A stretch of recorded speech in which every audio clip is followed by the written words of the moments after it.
ជំរាបសួរបងប្អូនទាំងអស់គ្នាថ្ងៃនេះសូមបង្ហាញបងប្អូនពីរបៀបធ្វើបបរមាន់វិធីធ្វើបបរលើកនេះគឺខុសប្លែកពីលើកមុនតែបន្តិចទេ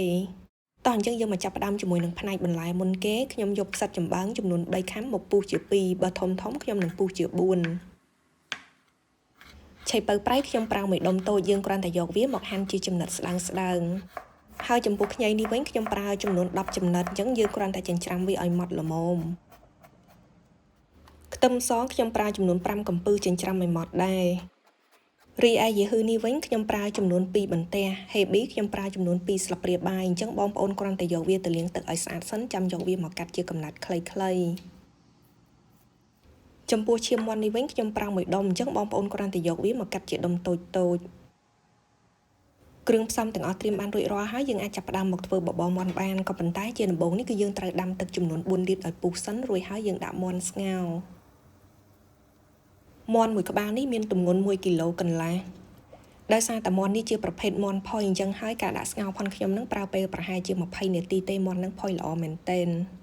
ដូចនេះរយៈពេលនៃការស្ងោរមាន់នឹងអាចប្រែប្រួលតិចតួចអាស្រ័យទៅលើមាន់នឹងចាស់ឬក៏មាន់នឹងក្មេង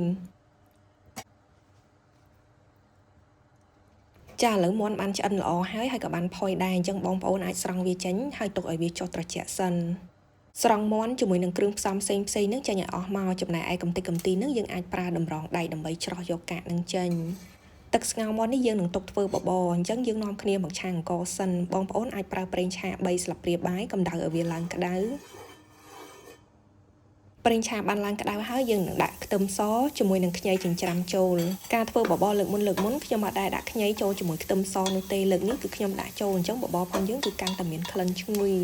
លីងខ្ទឹមសជាមួយនឹងខ្ញីនៅលើភ្លើងឲ្យវាឡើងក្រហមតិចចាំយើងចាក់អង្ករចូល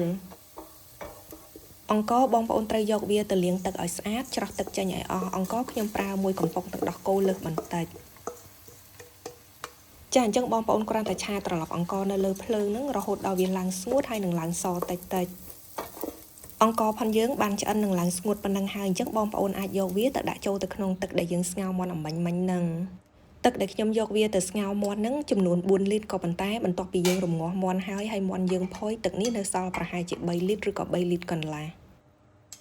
ដាក់អង្ករចូលអស់ហើយយើងគ្រាន់តែកូរវានៅក្នុងទឹកស្ងោរមាន់ហ្នឹងទៅដើម្បីកុំឲ្យវាដុំទៀតបន្តមកខ្ញុំនឹងដាក់ឆៃពៅប្រៃជាមួយនឹងគល់ជីវ៉ាន់ស៊ុយហេប៊ីក្រៀមជាមួយនឹងយីហឺក្រៀមអំបិលខ្ញុំប្រើ2/3ស្លាបព្រាបាយស្ករសកន្លះស្លាបព្រាបាយទឹកត្រី3ស្លាបព្រាបាយ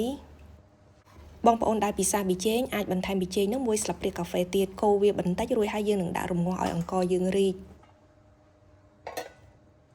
ចានៅពេលនេះអង្ករបានរីកប្រហែលជា80%ហើយអញ្ចឹងយើងអាចដាក់ផ្សិតចំបើងចូល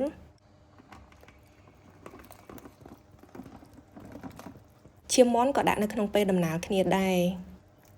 ចាអញ្ចឹងបងប្អូនអាចបន្តដាក់រំងាស់អង្ករជាមួយនឹងផ្សិតជាមួយនឹងឈាមមាន់ឲ្យឆ្អិនបន្តិចយើងឆ្លៀតពេលមកបេះសាច់មាន់ឲ្យហើយចំពោះបបរមាន់សាច់មាន់យើងអាចញ៉ាំវាជាដុំអញ្ចឹងឬមួយក៏យើងបេះយកតែសាច់ហើយជាចំណិតតូចចំពោះខ្ញុំទុកភ្លៅនិងស្លាបខ្លះចំណែកឯសាច់ទ្រូងឬក៏សាច់កន្លែងផ្សេងហ្នឹងគឺបេះវាជាចំណិតតូចហើយដាក់ចូលទៅក្នុងបបរតែម្ដងដើម្បីឲ្យសាច់មាន់ផនយើងហ្នឹងគឺកាន់តែមានជាតិចាបកមកបបរផនយើងវិញអង្ករមើលទៅគឺរីកល្អហើយអញ្ចឹងយើងអាចដាក់សាច់មាន់ដែលយើងបានបេះជាចំណិតនឹងចូល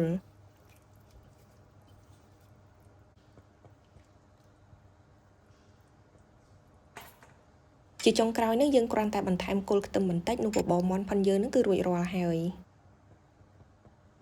ចាវិធីធ្វើបបរមាន់គឺងាយដូចធ្វើបបរផ្សេងដែរអញ្ចឹងក៏សូមអរគុណច្រើនចំពោះការទស្សនាវីដេអូមួយនេះហើយប្រសិនបើបងប្អូនមានយោបល់ឬក៏សំណួរអ្វីអាចសរសេរជា comment នៅខាងក្រោមវីដេអូ